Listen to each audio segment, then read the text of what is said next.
que vous allez super bien. Je vous retrouve aujourd'hui pour une toute nouvelle vidéo. Aujourd'hui on va parler un petit peu des actifs dans les cosmétiques. Donc vous le savez, il y a des actifs qui se mélangent plutôt bien et d'autres qui ne se mixent pas du tout. Il faut faire super attention, vous pouvez vraiment ressentir des réactions. Donc l'objectif de cette vidéo, c'est de vous montrer un petit peu justement la synergie des actifs entre eux pour savoir si ça fonctionne ou non. Ça me permettra également de vous parler un petit peu des actifs individuellement, lesquels fonctionnent pour les peaux grasses, pour les peaux mixtes, que ce soit une peau déshydratée, une peau sèche, une peau à tendance acnéique. On va voir tout ça dans cette vidéo. J'espère vous éclairer un petit peu sur ces actifs, mais avant ça, n'hésitez pas à vous abonner si ce n'est pas encore fait pour soutenir la chaîne, et merci à toutes les personnes qui se sont abonnées dernièrement. Ça me motive à fond à faire du contenu et on commence tout de suite. Donc vous l'avez compris, dans cette première partie, je vais vous parler des actifs individuellement. Et je commence cette vidéo avec la vitamine A. Alors vous le savez, la vitamine A, il s'agit par exemple du rétinol. Le rétinol, c'est l'ingrédient, l'actif phare de l'anti-âge. Vous le savez, je vous en ai parlé dans toutes mes vidéos routine skincare. Sachez que c'est aux alentours de 25 ans qu'on prépare notre peau de 40 ans. Donc le rétinol, c'est un actif qui est vraiment très efficace. C'est celui qui a vraiment de nombreuses recherches à son compte. Il augmente le renouvellement cellulaire. Il tue également les bactéries qui sont responsables de l'acné. C'est pourquoi vous pouvez le retrouver chez le dermatologue sous forme de trétinoïne ou alors encore de plein de formes différentes, tout simplement parce que les personnes qui sont sujettes à l'acné présentent donc des inflammations qui sont guérissables grâce au rétinol. En tout cas, c'est un traitement qui peut agir contre cette cause. Alors le rétinol, c'est vrai que je vais pas forcément m'étaler vraiment dessus sur ça, je vous en ai déjà parlé. Je vous avais mis également en garde sur le temps d'adaptation de la peau au rétinol. Cette adaptation se construit petit à petit. Votre peau, si vous lui donnez trop de rétinol d'un coup ou à une forte dose, malheureusement, elle va vraiment réagir. Cette adaptation au rétinol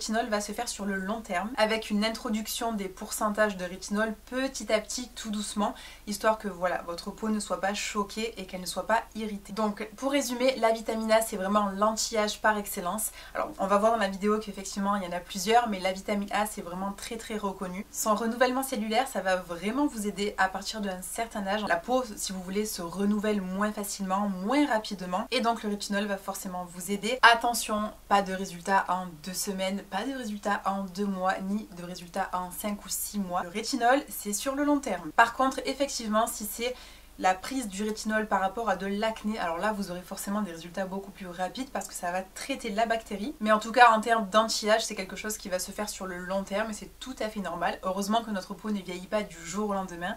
Eh bien le rétinol va travailler avec vous tout doucement. Le rétinol fait partie de ma routine et je sais que c'est quelque chose dont je ne me passerai plus. La vitamine A, vous la retrouverez également dans les huiles. Forcément, il n'y a pas que le rétinol étant la forme qui a été la plus étudiée pour l'anti-âge. Si vous ne souhaitez pas passer au rétinol, vous avez bien évidemment des huiles qui contiennent énormément de vitamine A, notamment l'huile de carotte. Vous avez également l'huile d'églantier. Celle-ci, je l'ai utilisée très longtemps sur le visage pour tout ce qui est taches pigmentaires. Effectivement, ça a fonctionné. Alors attention, elle est un petit peu comédogène pour les personnes qui ont tendance à avoir des boutons. Bref, donc la vitamine A, c'est une vitamine qui est très essentielle à la peau et je vous montrerai dans la deuxième partie de cette vidéo est-ce qu'on peut la mélanger avec d'autres actifs. Le deuxième actif dont je voulais vous parler, c'est un actif que ma peau adore. Je me rends compte que beaucoup de personnes ont tendance à adorer cet actif. Il s'agit de la vitamine B3. Alors qu'est-ce que c'est la vitamine B3? C'est la niacinamide. Beaucoup de personnes ne s'en doutent pas, mais en fait la niacinamide est produite naturellement par notre corps pour en fait transformer simplement les glucides en énergie. Alors la niacinamide, sur quoi elle travaille vraiment? Elle va travailler sur la matité de votre peau, sur la taille de vos pores apparents, mais elle va également équilibrer la production de sébum. Et en fait, pourquoi la peau l'adore cet actif, en tout cas pour ma part? Parce que son pH est de 4,5. Notre peau a un pH qui est entre 4,5, 5 et 5,5 environ, suivant si vous avez la peau grasse ou la peau sèche. Plus vous avez la peau sèche, plus vous avez un pH qui a tendance à être acide, et plus vous avez une peau qui a tendance un peu grasse, et plus vous aurez le pH qui sera plutôt alcalin. La niacinamide, ce qui est super, c'est que du coup c'est un actif qui va se marier avec beaucoup d'autres actifs simplement parce qu'elle a un pH de 4,5, qui est un pH qui reste assez neutre, donc ça permet en fait tout simplement de conserver et de ne pas avoir un choc complètement des pH entre eux avec d'autres actifs. L'avantage aussi avec cet actif là, c'est qu'il va permettre quelque chose de très important, la production de céramide. Ce sont tout simplement des lipides qui permettent de maintenir les cellules de votre peau en place, bien compactes, histoire que votre peau soit protégée vraiment contre tout ce que vous pouvez ressentir quand vous sortez, contre les agressions extérieures, que ce soit la pollution, la température variable, tout ça, ce sont des agressions pour votre peau. Et dans ce système-là, la niacinamide sera vraiment très efficace pour votre peau. Et pour finir, la niacinamide est anti-inflammatoire et on verra du coup en deuxième partie de cette vidéo pourquoi justement son côté anti-inflammatoire est super important. Le troisième actif qui est aussi un excellent anti-âge, antioxydant, je pense que vous l'avez deviné, c'est la vitamine C. Alors attention, la vitamine C qui est vendue dans des cosmétiques, regardez toujours dans les ingrédients, il faut que derrière il y ait écrit L-ascorbique. S'il n'y a pas écrit L-ascorbique, ce n'est pas de l'acide, de la vitamine C pure. Souvent malheureusement les marques forcément travaillent énormément avec le côté marketing, avec le côté essayer de vendre le produit en tant que vitamine C, mais en vrai de vrai, il faut regarder à l'intérieur des ingrédients pour avoir vraiment un effet sur le teint, avoir un effet sur les taches, sur le côté antioxydant. Il va falloir que votre produit contienne du L-ascorbic acide. En général, c'est soit L-ascorbique, soit acide ascorbique ou ascorbic acide suivant si c'est traduit en français ou en anglais. Donc voilà, référez-vous à ça et évitez bien évidemment toutes les formes un petit peu de dérivés de vitamine C, notamment tout ce qui va être tétra blablabla, tous les trucs comme ça qui sont ascorbyl quelque chose, mais ça n'est pas la forme pure de la vitamine C. Autre chose à savoir, la vitamine C est très instable. Elle s'oxyde très rapidement à la lumière du jour, avec le pot si vous le laissez ouvert. Donc pensez, si vous le pouvez, la laisser au frais, ce serait vraiment l'idéal, et en tout cas à l'abri de la lumière pour éviter justement son côté oxydation. Ce serait vraiment dommage de ne pas bénéficier des bienfaits de la vitamine C. Maintenant, quels sont les effets de la vitamine C? Première chose que vous devriez voir lorsque vous utilisez de la vitamine C, c'est le côté lumineux de votre teint. Ça apporte énormément d'éclat et ça a ce pouvoir justement d'éclaircissement des taches pigmentaires. Donc ça peut être du post-acnéique ou bien des taches pigmentaires dues au soleil, à autre chose. Mais elle joue aussi un rôle super important dans la production d'élastine et de collagène dans le derme de la peau. Donc en premier, vous avez ce que vous pouvez toucher, l'épiderme. Dessous cette couche là vous avez le derme, là où agit la vitamine C, et encore dessous vous avez l'hypoderme si je ne me trompe pas. Et donc la vitamine C a cette capacité de traverser et d'atteindre le derme pour traiter justement tout ce qui va être taches pigmentaires, éclaircissement du teint. Vraiment c'est une vitamine qui est antioxydante, qui est très bien. Mais encore une fois, beaucoup de dérivés existent de cet actif, donc il faut faire attention un petit peu à ce que vous achetez. Pour vous donner un ordre d'idée, je suis en ce moment sur une vitamine C. D'ailleurs je vous l'avais pas montré dans ma vidéo ce skincare du matin, parce que je l'ai reçu simplement il y a une semaine. Alors je connais très bien la marque, c'est la marque Wishtrend, et je suis donc sur un traitement à la vitamine C qui en contient 15%. Alors 15%, c'est pas anodin, voilà, c'est pas non plus énorme, mais c'est quand même une très bonne dose. La formule est faite de façon à ne pas vous irriter forcément, si c'est une formule qui est bien faite. Pour ma part, je la supporte très bien et effectivement je vois des résultats de fou sur les taches pigmentaires. J'en ai beaucoup, sachant qu'en plus on est en été, donc forcément le soleil non plus n'arrange rien.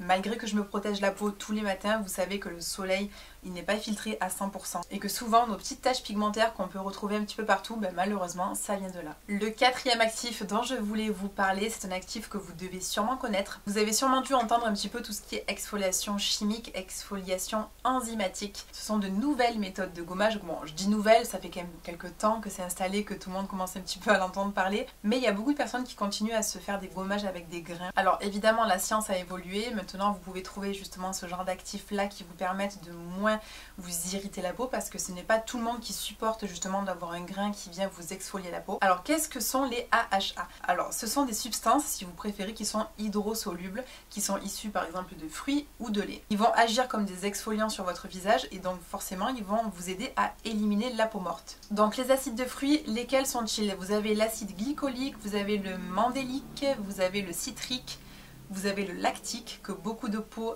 en général aiment beaucoup. Alors vraiment pour faire simple, justement pour les différencier tous ces acides de fruits, c'est simplement leur taille et leur poids moléculaire. Alors si vous préférez l'acide glycolique, pourquoi c'est le plus actif de tous ces AHA?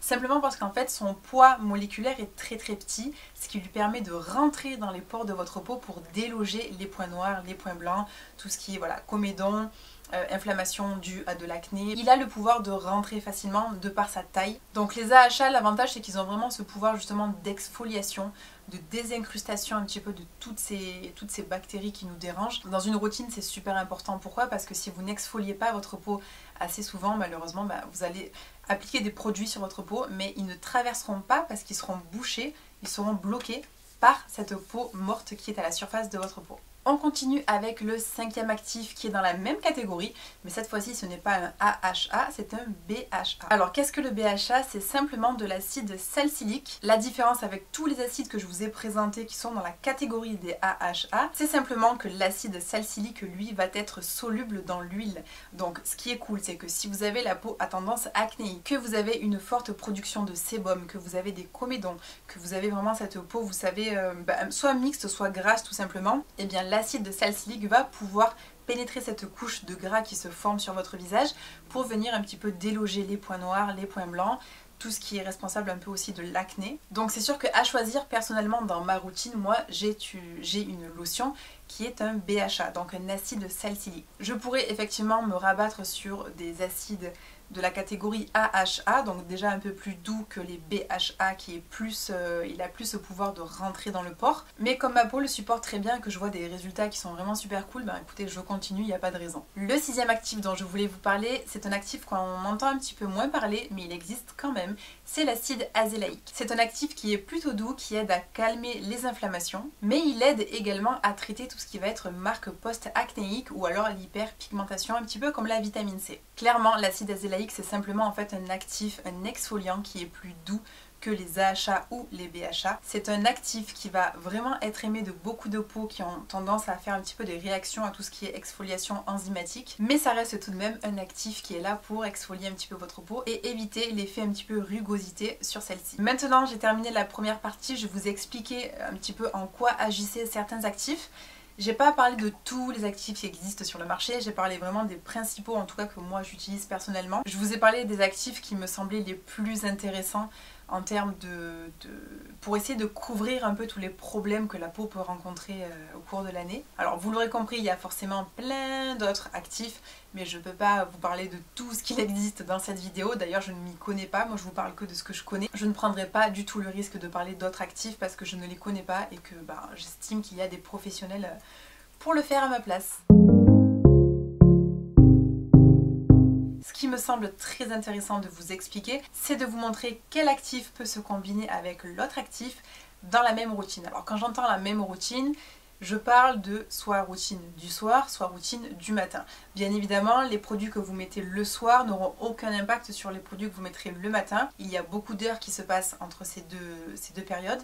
Et sachant qu'entre temps, en général, vous vous lavez le visage, donc voilà. Donc, don't worry. Alors, le premier combo, il va être génial si vous avez des problèmes de taches pigmentaires, de teint irrégulier, de teint terne également. Ça va être le combo parfait. Il suffira de combiner l'acide azélaïque avec la vitamine C. Alors je vous l'ai expliqué dans la première partie de cette vidéo, ces deux actifs ont des propriétés sur les taches, sur le teint qui est terne, sur le côté lumineux du visage et en plus l'acide azélaïque a un côté un petit peu anti-inflammatoire. Donc les deux combinés, ça va vraiment multiplier les effets et ça ne peut être que bon pour votre peau. Deuxième combo que l'on peut retrouver, ça va être dans le cas où vous venez d'intégrer votre rétinol dans votre routine et vous sentez un petit peu des petits tiraillements, des zones asséchées, des sensibilités cutanées, des rougeurs, des choses qui apparaissent, qui vous dérangent, qui vous démangent. Le combo va être d'utiliser le rétinol avec de la niacinamide. Le côté anti-inflammatoire de la niacinamide va vous aider justement à minimiser les effets qui sont plutôt